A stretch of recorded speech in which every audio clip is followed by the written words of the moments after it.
Hi friends, வாங்க இன்றைக்கி எங்கள் வீட்டில் ஆடி 18க்கு 18ஆம் பேருக்கு சமையல் பண்ணிகிட்ருக்கேன். பார்த்திங்கன்னா வடைக்கு வெங்காயம் வச்சிட்ருக்கேன், கோஸ் கட் பண்ணி வச்சுருக்கேன், பாயாசத்துக்கு பால் காஞ்சிட்ருக்கு. அடுத்து பார்த்திங்கன்னா சாதம் வெந்துட்டுருக்கு, காய் வெந்துட்டுருக்கு, எல்லாமே வெந்துட்டுருக்கு. பறக்க வேலையாகுது.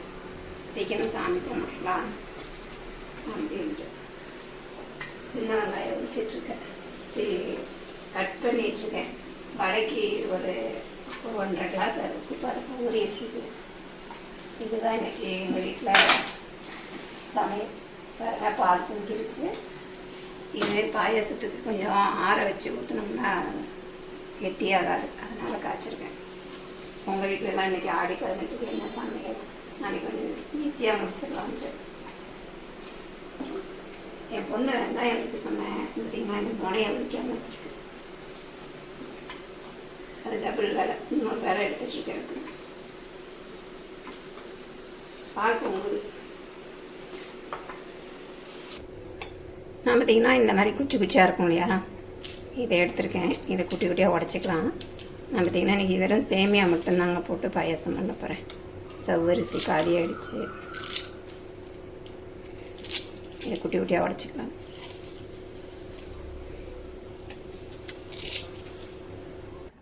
நான் கோஸ் கட் பண்ணி வச்சுருக்கேன் பார்த்தீங்களா. இந்த கோஸை வந்து நம்ம பருப்பு வேக வச்ச குக்கர் இருக்குல்ல, அதில் வேக வச்சு அதில் அள்ளி போட்டு ஒரே ஒரு விசில் போதும். ஒரு 1/2 டம்ளர் தண்ணி ஊற்றினா போதும். நம்மளுக்கு வேலை ஈஸியாக ஆகும். அதுக்கு தாங்க, வேறு ஒன்றும் இல்லை. ஏன்னா நம்மளுக்கு கோஸே தண்ணி இதாகும். நல்லா ஒரு 1/2 டம்ளர் ஊற்றிட்டு ஒரு விசில் விட்டு இறக்கி எடுத்தோம்னா நம்மளுக்கு முட்டைக்கோஸ் பொரியலுக்கு ஈஸியாக ரெடி ஆகிடும். பாருங்கள், நான் பாயாசம் ரெடி ஆகிடுச்சு. இதில் நான் கொஞ்சமாக வடைக்கு ஊற வச்சோம் இல்லையா கடலைப்பருப்பு, அதில் ஒரு 5 அள்ளி போட்டிருக்கேன். வந்துருச்சு. ஒரு 1/2 ஸ்பூன் ஏலக்காய் பொடி, கொஞ்சமாக உப்பு சேர்த்துக்கலாம். முந்திரி திராட்சை வதக்கி போட்டோம்னா பாயாசம் ரெடி. நான் இதில் ஏற்கனவே சீனி சேர்த்துட்டேன். இதில் முந்திரி திராட்சை சேர்த்துட்டு காய்ச்சி வச்சுருக்க பாலை ஊற்றினோம்னா பாயாசம் ரெடி ஆகிடும்.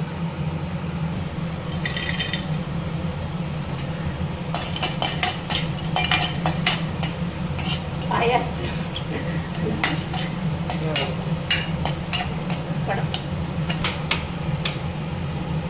இதுலேயே சாம்பாருக்கு தாளிச்சுக்கலாம். நான் ஒன்றே வரேன்.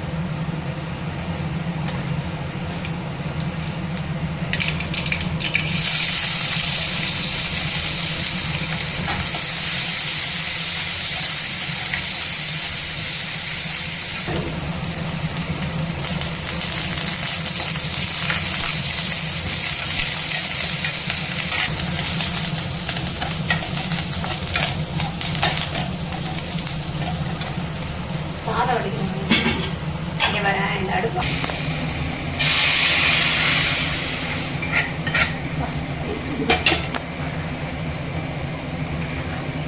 அவ்வளோதான். சாம்பார் ரெடி ஆகிடுச்சு. இதில் பார்த்திங்கன்னா எல்லா காயும் இருக்குங்க. உருளைக்கிழங்கு, கத்திரிக்காய், பீன்ஸு, சுண்டைக்காய், எல்லா காயும் போட்டு ஒரு சாம்பார் வச்சாச்சு. அவ்வளோதான்.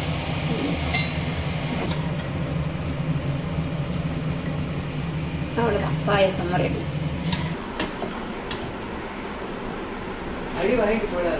இங்கே பாரு, நம்ம வடைக்கு அரைச்சிக்கலாம். தண்ணி எல்லாம் சேர்க்க வேண்டாங்க, குறைப்பா அரைச்சிட்டு வந்துடலாம். நைஸாக அரைக்காமல்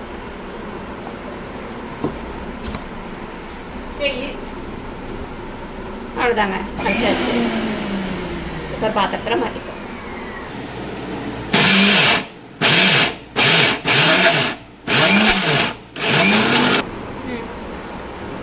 சோம்பு சேர்த்துக்கலாம். 1/2 ஸ்பூன் சோம்பு, கட் பண்ண இஞ்சி, பச்சை மிளகா, தட்டி வச்ச பூண்டு, கருவேப்பிலை, சின்ன வெங்காயம், இது எல்லாத்தையும் ஒன்றா சேர்த்துக்கலாம்.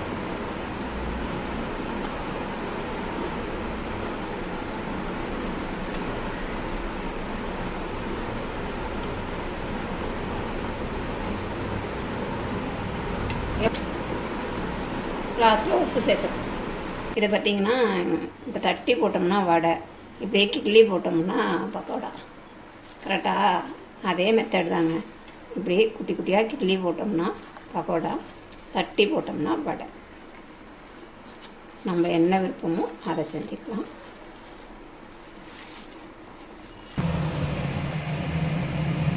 இந்த அளவுக்கு தட்டிக்கலாம். எண்ணெய் காஞ்சிருச்சு, அப்படியே சேர்த்துக்கிறேன்.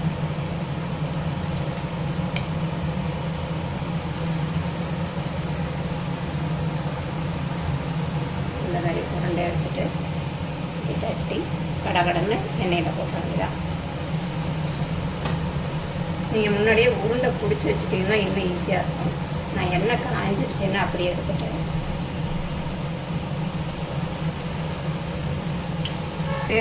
எண்ணெய் ஊற்றி கடுகு போட்டுங்க, பச்சை மிளகாய், வெங்காயம், கருவேப்பிலை.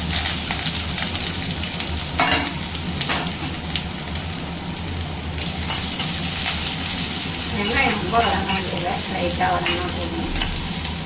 பார்த்திங்கன்னா ஒரு 2 ஸ்பூன் அளவு கடலைப்பருப்பு சிறுபருப்பு ஊற வச்சுருக்கேன். இது முட்டைக்கோஸோட சேர்த்து செய்யும்போது டேஸ்ட் நல்லாயிருக்கும்.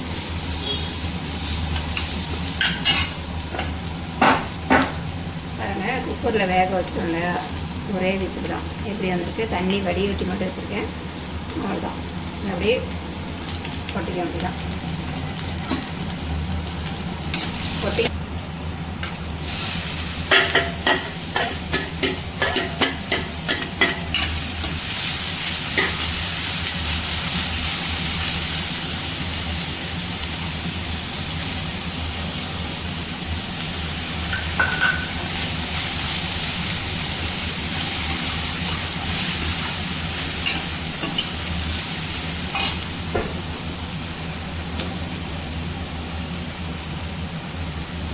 கோஸுக்கு தேவையான அளவு உப்பு.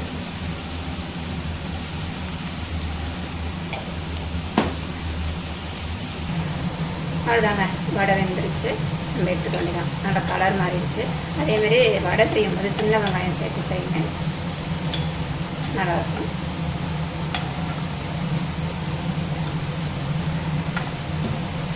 தாங்க, அவ்வளோதான். லாஸ்ட்டில் கொஞ்சமாக தேங்காய் பூ திருவி சேர்த்துக்கலாம். முட்டைக்கோஸ் பொரியலும் ரெடி ஆகிடுச்சு.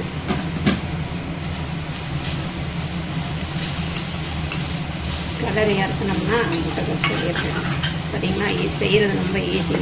ஒரு விசில் விட்டு வேக வச்சிட்டோம்னா போதும். இல்லை கொஞ்சம் தண்ணி ஊற்றி வச்சு பாத்திரத்தில் வேக வச்சாலும் ஈஸியாக இருந்துடும்.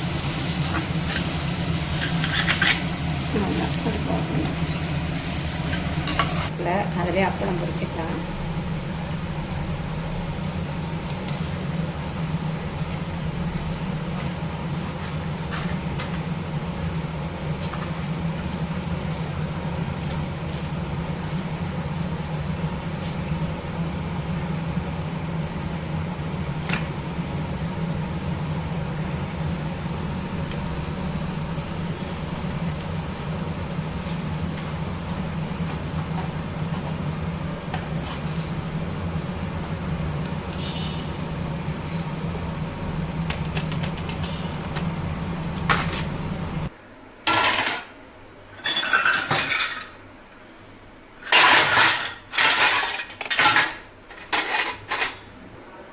லாஸ்ட்டில் பார்த்திங்கன்னா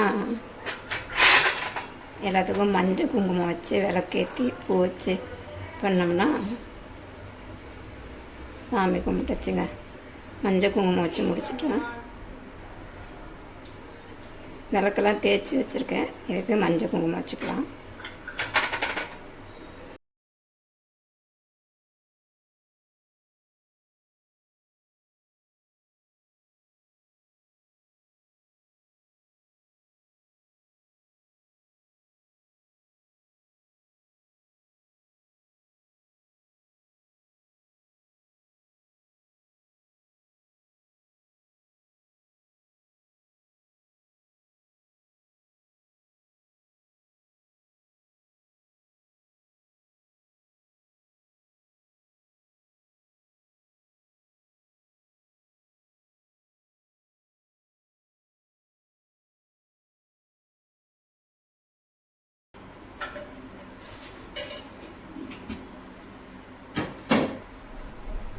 அவ்வளோதாங்க, சாமிக்கும் எல்லாமே ரெடி பண்ணியாச்சு. இருமை சாமி கும்பிட்டுட்டு சாப்பிட வேண்டியதான்.